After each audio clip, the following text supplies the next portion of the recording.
Howard Levinson is a musician and a singer-songwriter based in Missouri, USA. And I'm honored to have him join us today on this podcast. Howard, welcome to the show. How are you? I'm doing good. Thanks for having me. Yeah. So where in Missouri are you based? Right in the middle of the state. On one end of the state, there's St. Louis. On the west end of the state, there's Kansas City, and I live on a small farm right in the middle, Hmm. Hey, right off of yeah, right off a major interstate. I see. So what town or city might it Uh, be? we live outside of a town called Williamsburg, but really the closest town that would be recognizable to people would be like maybe Columbia, Missouri, which is the home of Missouri University. Mizzou Tigers, that kind of, we're about 40 minutes from there. That's the closest big town that people like that aren't familiar with the state would recognize, maybe. I see. Yeah, I'm familiar with the town of Independence because that's where Harry Truman was born. Yeah, yeah, that's Kansas City side. That's the west Oh, side. okay. We're about 2.5 hours from there. I see. Yeah, I love to visit there. Yeah, the Truman Library is there. So. Oh wow, that's interesting. I haven't done that. We're not too. If you're a history buff, we're not too far away from Fulton, Missouri, where Churchill gave his Iron Curtain speech. Really? Yeah, Yeah, that's that's impressive. that's not too far from here. Okay. Pretty good memorial and museum. Yeah, I'm an American Studies master graduate student, so yeah, I learned about this stuff. Oh, you need to come to Fulton, go to Westminster College where Churchill gave that speech. There's a great museum and all kinds of stuff about him there. All right. I hope to have a chance to. Yeah, I'm Call me reading a when you book. call me when you come. All right. Yeah, I'm reading a book from Truman right now. He Yeah, was an interesting president for sure, you know. yeah, certainly. Um, He kind of got dumped on, you know, like seriously dumped on. oh yeah. Yeah, I think his like approval rating was abysmal when he left office, but then, of course, people revised their opinions. Yeah, FDR kind of left him out in the dark when it really mattered, you know. Yeah, so I've heard. I mean, vice presidents, I think even to this day, do not, get a seat at the table most of the time. Yep. Right. So, I got to know you through Caden Gordon, and of course, vice versa. You got to know me through him too. So how did you guys meet? Well, of course, a shout out to Caden. He's an interesting and very busy guy. Well, I signed on with a record company called Big Records World out of Canada, Hmm. and as part of their services, they use Caden as kind of like a marketing agent for their artists. So they shot me over to Caden and said, Caden will, you know, promote some of your music and stuff to various places, and that's how we ended up with you through Big Records World. Yeah, that's nice. Yeah.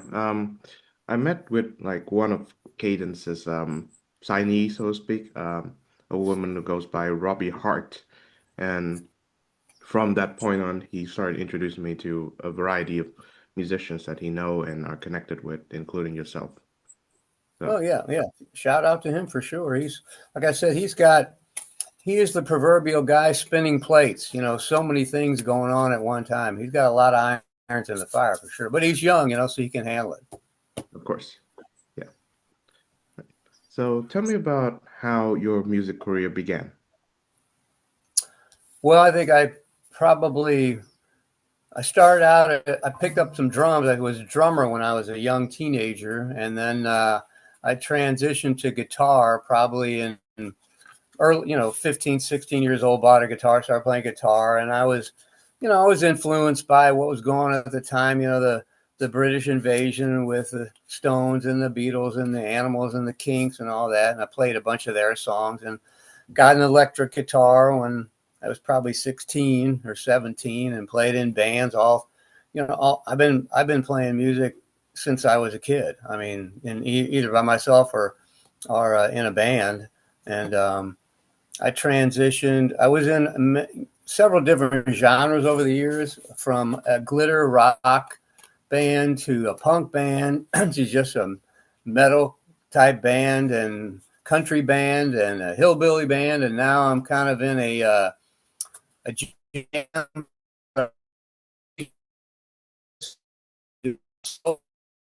where I play just by myself at various venues around Missouri. And I've transitioned over 10, 12 years to country. So I'm doing more country and country rock um, than, like rock stuff. Okay, I see. So how were you able to transition between genres so smoothly?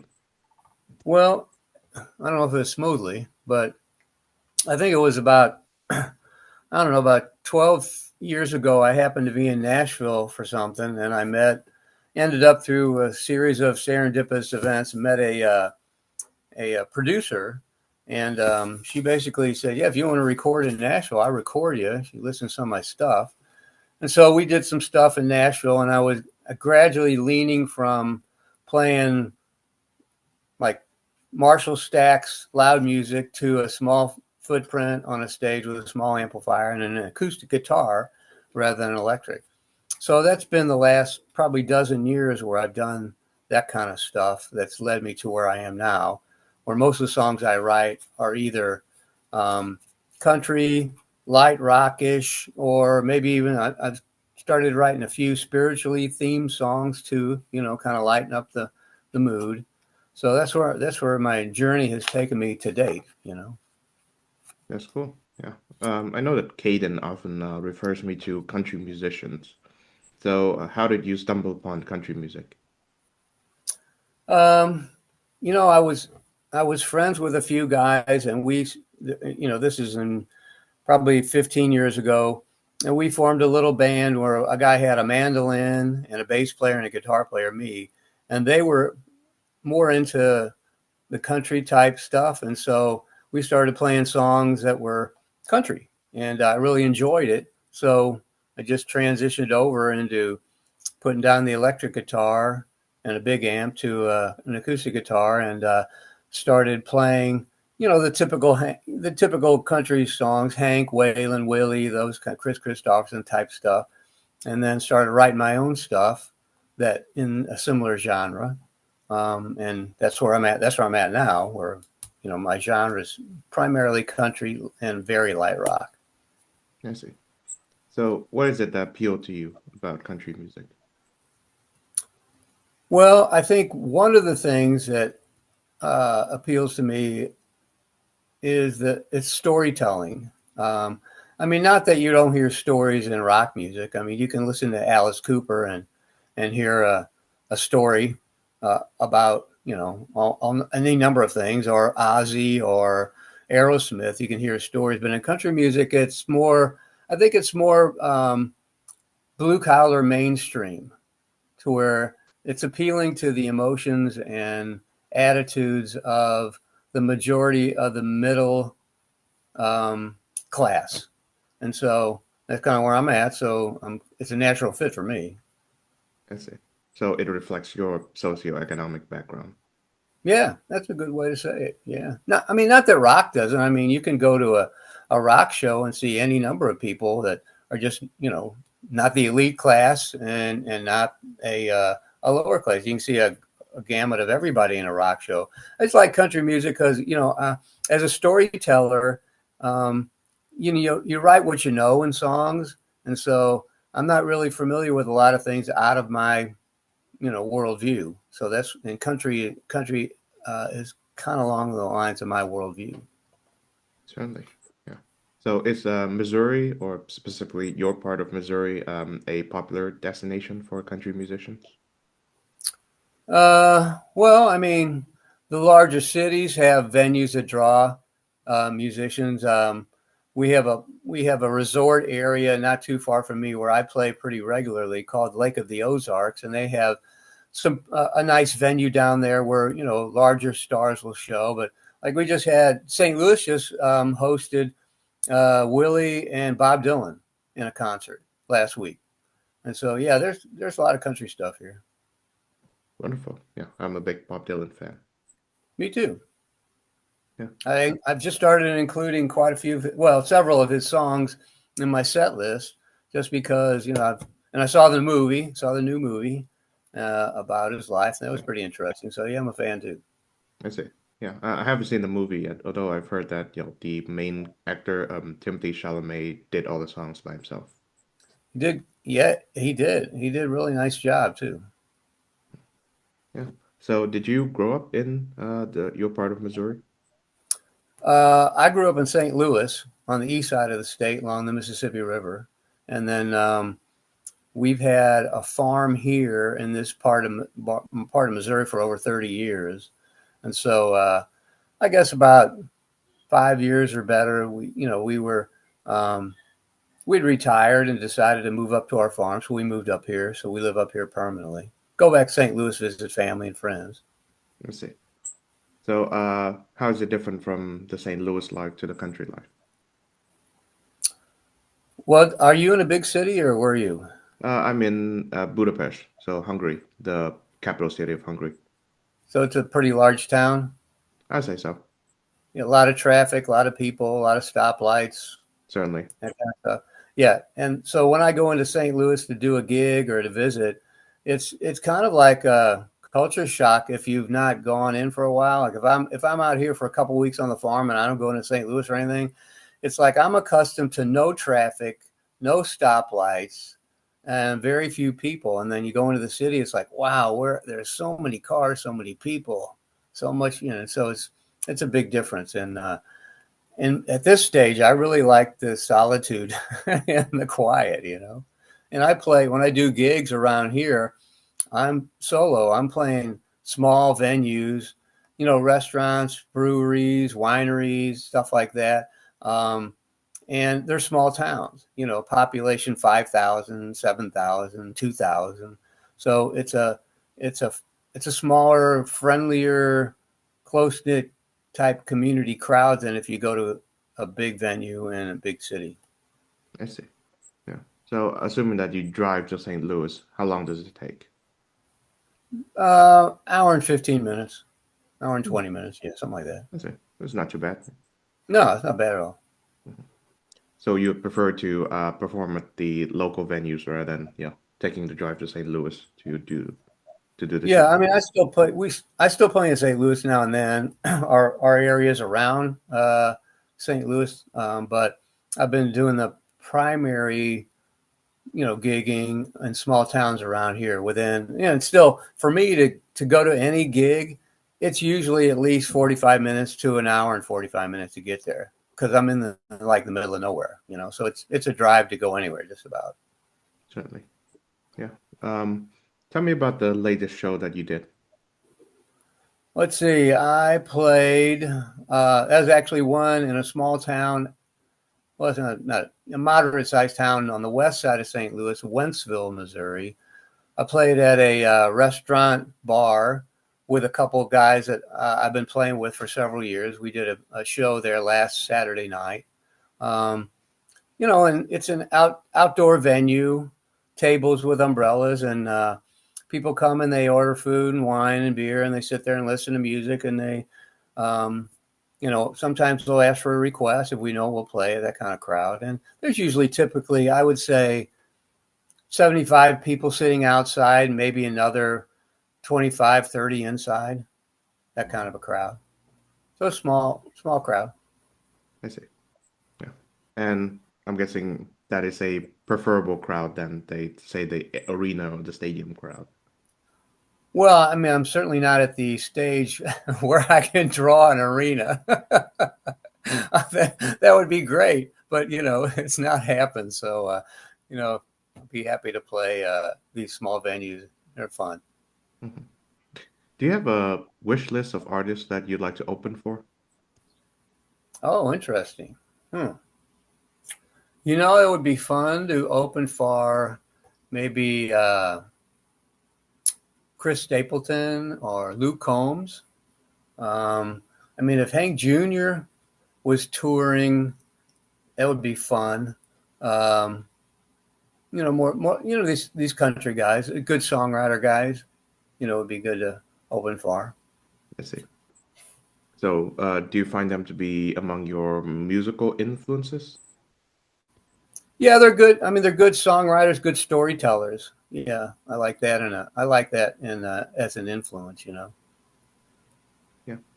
So, can you tell me a moment where you fell in love with music? Fell in love with music. Certainly. Yeah. Yeah, I think I kind of. I think it was probably the Beatles. When they came over and pretty much changed the landscape of music. I was a big Beatles fan at the time. I mean, before the Beatles, there were other bands. I think maybe like I'm trying to think who even was before Beatles, like Chuck Berry and those kind, which are great, but they really changed the landscape, and their songwriting and their storytelling was big influence. Yeah, Hmm. Yeah. How old were you when this happened? 15 maybe, something like that. Oh, well. So, how old are you now? 72. Oh, okay. That's Probably your oldest interviewee. certainly. Although I've had a guest who's like 90. So, Wow, I feel better. yeah. So lots of musical memories. Oh, I bet. Yeah, 90. I hope I can remember my name if I make it to 90. Yeah. Well, certainly. Um. Right. So, tell me about your upbringing. Well, I was raised in a suburban middle class Jewish home, um, and then which typical upbringing. Um, Played some sports, um, baseball and wrestling. Went on to college. Went to college, I think about 2 years, and I had gotten in a rock band, and we started playing pretty successfully. So I dropped out. Um, our biggest crowd was about 10,000 people. That was at a street dance type thing back in the day. And then I've been playing in bands ever since. Went back to college, but yeah, it's been music has been pretty much the ride I've been on ever since. And what college was that? I went to the one not far from here at Missouri University. I see. Yeah. And do So you remember? I haven't really gotten out of too much of a big pond here. I've stayed in the area. Yeah. Do you remember what was the major? I had several, I think, because I didn't really know what the hell I was doing. I think I started out with a major in like arts and sciences, and then transitioned to. I remember I was taking my hand at radio and TV production. I was actually working at a radio station. I was playing music and doing the weather, if I remember correctly. That was, hey, it's 10:05 p.m. and the weather, blah blah blah. I did that. This is while I was playing in a band and stuff. Yeah. And then I went on in the 80s. I ended up, I was going to, I went back to college and became a chiropractor. So I was a chiropractor for a long time too. Okay. Yeah. And are you still practicing? No, I'm retired. I'm retired from everything I see. except playing music, Hmm. and farming and doing some ranching here. Okay. Yeah. So, what are your farm crops or plants? We just have cows. We got cattle. I see. Yeah. And what is a how you call it, a recurring part about cattle farming that people who are outside of the profession do not know about? Well, it's a job. I mean, we started off with just a couple, and we're up to 21 cows right now, seven babies, seven calves, and it's a constant thing between feeding and watering and making sure the fence is okay. This morning, we've got one calf whose mother couldn't feed it, so every day, twice a day, we got to give this calf a bottle. And so we're bottle feeding this calf. So I've already done that, filled up his water, fixed his fence, made sure he had some grain. I would say that if you're interested in a retirement, having cattle is not the uh, thing to do because it's like a job. Certainly. Yeah. I pictured my retirement life to be in between reading and gardening. I did too until we decided to do some cattle ranching. That's it. Yeah. Yeah. Is it a common thing in the Missouri countryside to raise cattle? Well, I mean, a lot of my neighbors do. I mean, but some of my neighbors, they have like thousands of acres and they have big ranches and things like that. We're on a small farm with, 20 some odd cattle, and that's fine for us. But yeah, out here there's a guy that farms 1,000 acres, and he has row crops and he has cows and great big machinery and stuff like that. So Mhm. And is the weather favorable for your activities? yeah, we've got all the seasons here in Missouri. Hot summers, cold winters, rainy falls. We've got it all here. Mhm. And you're enjoying the warm summers at the moment. Yeah, I much rather have heat than cold. And here in the Midwest, it's been pretty hot the last couple of weeks. They're in the 90s. That's it. Bless you. Thank you. Yeah. Yeah, I used to think that I prefer cold than heat because I grew up in Vietnam and the weather can be quite hot until I reached Canada and it's the polar opposite, you know, pardon the pun. So for me, I just prefer autumn. It's not too warm, not too cold. Do you have all the seasons where you're at? I believe so. Yeah, Budapest, Hungary has all the four seasons. The best Yeah, so one would be fall. you get snow and you get summer heat. Yeah, not too much snow, but yeah, it does get cold. All right. Well, yeah, it's good to have a variety. I don't think I could take like a tropical year-round tropical thing. It's good to have the seasons. That's it. Yeah, I know that the south of Vietnam, my bird country, they only have like two seasons, the rainy and the dry one. That would be rough. Certainly. Yeah. All right. So tell me about your career paths before retirement. I had quite a few. Let me see if I can remember all of them. Um, I guess I can just. I mean, I did a lot of things before I ended up becoming an adult. You know, cutting grass, all the things teenagers do: cut grass, wash windows. But then I started off. I did an entire lifetime in public service. I started out as a paramedic. Um, I was a paramedic firefighter for a couple years, paramedic for probably 15, transitioned to law enforcement, had a career in law enforcement for 22 years. During that time, I became a chiropractor, which I did.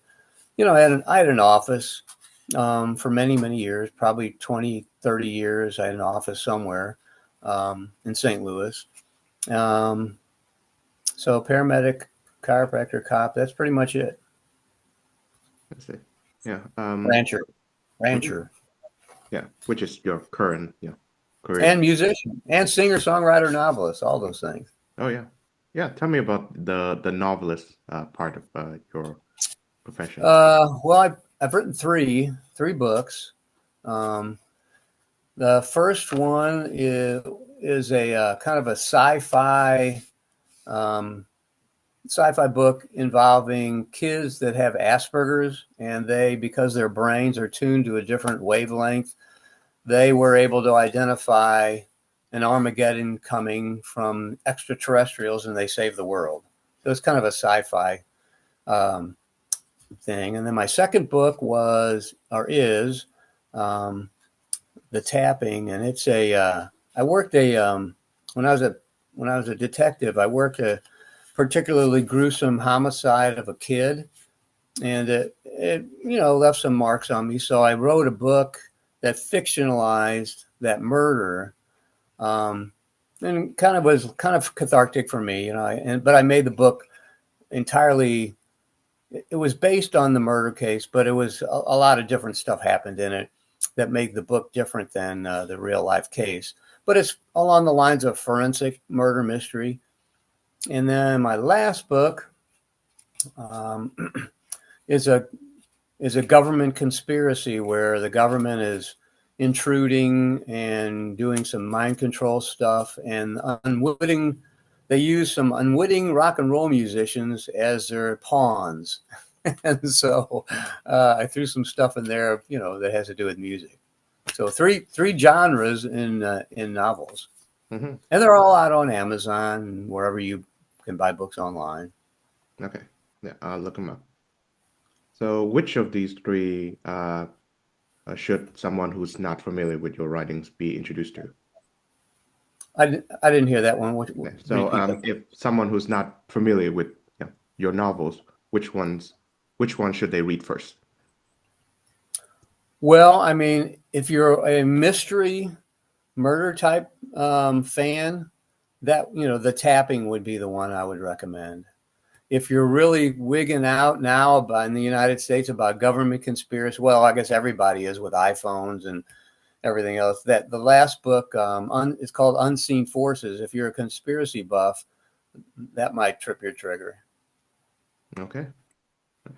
I'll take the sci-fi one, the one about the Asperger's kids, and the Oh, will you? Okay, and that's and I was just researching Asperger's, and I discovered that wow, there's a broad spectrum of that disorder that can lead people that have it to do fantastic things, and that's why my protagonists in the story are all kids with Asperger's. hmm yeah, sounds fascinating. Right. That's called the Mercury Vapor Lamp Experience. Mhm. The Mercury Vapor Vapor Lamp Lamp Experience. Experience. Yeah. Okay. Yeah, sounds like a psychedelic album. Well, it might have had psychedelic influences. I won't comment on that. Okay. Yeah. So, why did you pursue, I suppose, frontline duties, as you've mentioned, paramedics, firefighter, and policeman?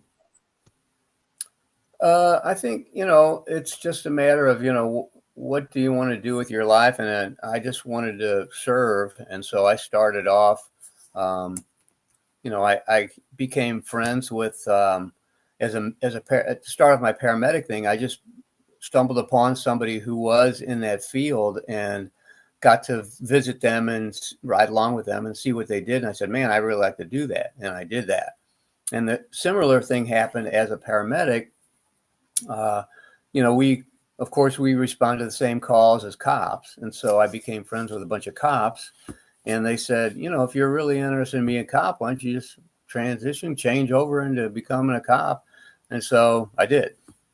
And then same thing with chiropractic. I had I had known some folks that had gone to chiropractors when nothing else seemed to help, and so met some chiropractors, and I said, "Well, I can do this," and I did. Okay. Yeah. For those who are watching us on video, I noticed that you have a thin blue line flag, Oh, I I got suppose the is blue what you line call it. flag back there. See, can I Yeah. turn it? So There it is. is that like a callback to your days in law enforcement? Yeah, yeah, yeah, yeah. I'm still a big supporter of law enforcement. Okay. I've Yeah. I've done some benefit shows. Like if an officer is killed in the line of duty, um, and they want to do a benefit show, I'll do a benefit show, play music at a bar restaurant that's hosting it, so raise money for the family, that kind of stuff. I see. Yeah. For those who are not familiar with what the flag, symbolizes, tell me about it. Well, I mean, I think the thin blue line, the actual three words, I think came out of a novel called The Choir Boys. I'm trying to remember who wrote that. I can't draw up the author's name, but it just basically says that between in society there is a thin blue line that separates evil from good, and that thin blue line is composed of police officers who are willing to stand that line and hold evil back from the good people, and so that's the thin blue line. Okay. Yeah. Yeah. I noticed that in the year 2020 there was a lot of like anti-cop sentiments, and I find that to be rather revolting. Well, there's I mean, there's a lot of people that are misinformed about things. I mean, for some reason, maybe people believe that police officers, people in law enforcement, aren't human and aren't capable of doing bad things. But certainly, in every profession, there's somebody who is an idiot and will not do the right thing. And sometimes they do stupid stuff and are held to account for it. But then people wig out and go crazy and think all policemen are bad. So let's not fund the police departments anymore, and let's throw rocks and hurt police. So there's been a lot of that kind of stuff happen in the United States, and it's sad that people are misinformed like that. But you know, it is what it is. Yeah, yeah. I mean, yeah, of course, the dehumanization of police, is everywhere. I mean, the common term, right, of derision is to compare a policeman to a certain animal that pork is made of. Yeah, yeah, yeah. Well, that came from the '60s, man. That's been around forever. Oh yeah, okay, yeah. I know that early than that, because Irishmen became like policemen. Often they are called paddies, and the police vehicle is called the paddy wagon.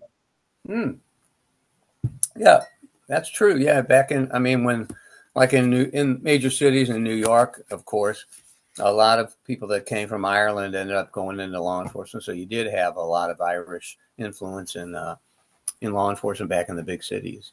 Yeah, and of course the word cop itself comes from the word coppers, and that explains. I believe that that's a material that the badge is made of, right? Yeah, copper. Maybe was at one time possible. That's interesting. I'll have to look that up. But yeah, that makes sense. I see. Yeah, I'm a big American history nerd, Hmm. so Yeah, I would have thought they would have been brass, but maybe they were copper. That's really good. Well, I'll take your word for it. yeah, That's something I it's learned today. possible. It's possible, You learn something new every day. certainly. Yeah. So, what is a part of being in enforcement that those who are not um, part of the business or the profession know about? Well, I mean, when the shit hits the fan, who are you going to call? It's that person that shows up and see, you know, when the 911 call comes in, you're going to see people at their very worst and try to make some sense out of the situation and help. And that's what people don't really understand, day in, day out. That's what coppers are exposed to, and their job is to diffuse, de escalate, help, you know, save lives, whatever. Their job is to do that. So, um, and that what many people don't understand, it's hard on a person to see people at their worst every day. It's not like you're not going to show up in the morning and figure on you're going to go see rainbows and unicorns and really beautiful people all day long. It's not going to happen. Mhm. And I'm guessing that's the same with being a paramedic as well. Yeah, I mean, you're going to see people at their worst, and sometimes in their worst health situations for sure. Dead. Sometimes you'll revive people, sometimes you won't. But yeah, Mhm. yeah. Yeah. Do you remember those days fondly? I remember those days. I don't know if I use the fondly as an adjective. Um, I mean, I remember some things I have compartmentalized and I don't remember. I'll be talking to somebody that I've known for 30 some odd years, and they'll say, "Do you remember when you did this or when we did this?" And I have no memory of it because I compartmentalized it because it wasn't good. So I have some memories. There's a few fondly ones, like delivering babies are fondly. Um, maybe when you show up and somebody's had cardiac arrest and you revive them and they survive, that's fondly. But most of the others are not fondly. I see. Does music help with the compartmentalizing process? Well, it certainly is a way to, get some of the stuff out. I mean, uh, I've written some songs in my rock days or reflective of my paramedic stuff and cop stuff. I've written some stuff where, some of the images are some of the scenes I've stumbled upon, in some of the songs. Um, uh, and nowadays, where I'm not in that arena anymore, uh, my songs are reflective of not stuff where, where it's adrenaline, life, death, blood, guts, that kind of stuff. Mhm. And what topics do you frequently write your songs about? Well, I mean, some of the fun songs that I've written are kind of, I think you maybe classify them as bro country. I've written some songs about guys with cars that drive fast, and I've written some songs about trucks, and even got a title of a song called "Trucks, Guns, Girls, Money, and Beer." That's a bro country song about a guy with trucks, guns, girls, money, and beer. uh, I've written I've written some songs that have a spiritual theme. One that has a verse from the Old Testament, "Still small voice." Um, you know, just a you know, different things that cross my mind when I get my songs typically from something I hear or think in, and you've heard like the lightning flash type thing, boom. So like I was sitting around a campfire, and an old gal says to me, we're drinking beer and at a motorcycle rally in South Dakota, and she says to me, my husband passed away. And I told her I was sorry to hear that. Then she said, well, I went to the doctor, and after he died, the doctor said my blood pressure was normal, so he took me off my blood pressure medication. And I said, well, that's interesting. And then she said, and ever since he's been gone, I've been going to town. And so she said, yeah, now that he's gone, I'm going to town. And I said, man, that now that you're gone, I'm going to town sounds like a hook line from a song or a title. So I wrote a song called "Now That You're Gone, I'm Going to Town," and it's not about that lady, but it's about a gal whose husband is not such a good guy, and he ends up going to jail, and she goes to town, and her life is much better. And so it's just a country song, but just those inspirational type things that pop into your head and say, "Wow, that I got to write a song about that." Mhm. Certainly. Yeah.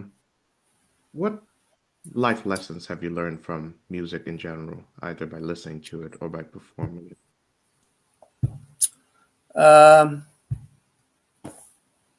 I guess one of the important life lessons that I've learned, not only from music, I guess, but music is a big part of it. Just to use a cliche, it's kind of like stop and smell the roses.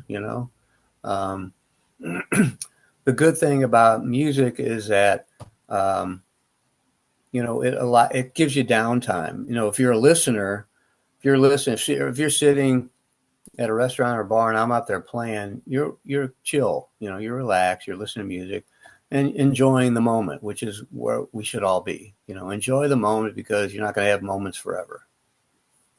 Of course. So, what do you look forward to these days? Well, musically, I would say in signing on with Big Records World, one thing I look forward to is there's some talk about maybe a tour and getting a bus and putting some Big Records artists on this bus and doing a tour and going to various cities and everybody play some songs, and that would be interesting. I mean, I'm interested in doing a tour just to leave Missouri and play different venues and expose people to my songs. And actually, I was scheduled to go on tour, and I think it was right in the end of 2019, early 2020, and COVID hit. This was with a different booking agent. I was still living in St. Louis, and I was scheduled to go on tour, and then COVID hit, and it was like, well, that is not going to happen. So that got canceled. So I'm looking forward to maybe that happening with Big Records World. And the other thing that I really enjoy is that playing these small towns. Um, I'll do. depending on how this summer's been busy, I've been playing anywhere from 1 to 3 gigs a week. In the fall and winter, I'll maybe do one or two a month. That'll give me some downtime to maybe write some more songs, work on some songs. Um, and the other thing I'm looking forward to is more cows. You know, it's fun.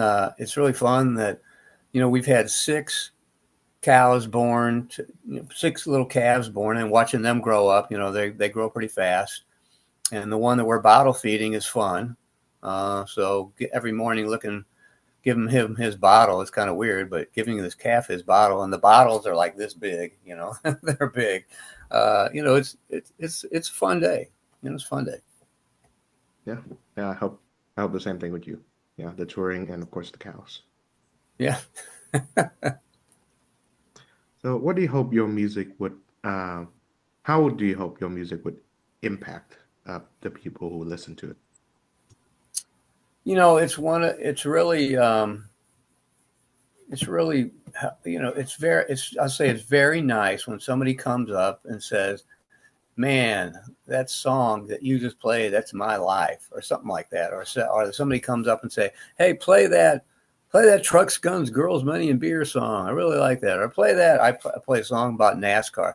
Play that Go Fast on Saturday night. It's good that, I like when people, in these small venues, of course, you can hear the lyrics. You can follow the lyrics. And so you can hear the melody and you can hear the song. You can hear what I'm singing. And so when people recognize that and say, wow, I really like that. I'm that guy that works on cars. Or if I play a spiritual theme song, they say, wow, that really touched me. So that's really, it's really a compliment when I hear that stuff. That's wonderful. Yeah. So, finally, what does music mean to you? Well, music is it's just another journey, you know. Um, it's just something that for musicians, we're just on this journey of playing, and for some, it's like I want recognition and I want fame, and for others, and I'm in this camp, it's like I just like to play songs that make people feel better or make them laugh. And so if I do that, if I write songs that people really enjoy, I've accomplished what I set out to do. All right. On that note, thank you very much, Howard Levinson, for joining the show. And thanks for having me. And I've got a website out there if anybody wants to go to howardlevinson.net. Out there. And of course, I'm on Facebook as Howard J. Levinson and Howard Levinson Music. And I think between Bic Records and other avenues, most of my music is on YouTube or Spotify or iTunes or iHeart, all those platforms. So if anyone wants to listen to anything, I'm out there. You can find me. All right. Yeah, I'll link your website in the show notes, and that's where people can find you. Great. This was a really interesting interview. You asked some very pointed and reflective questions. That was serving some curves. Those are good questions.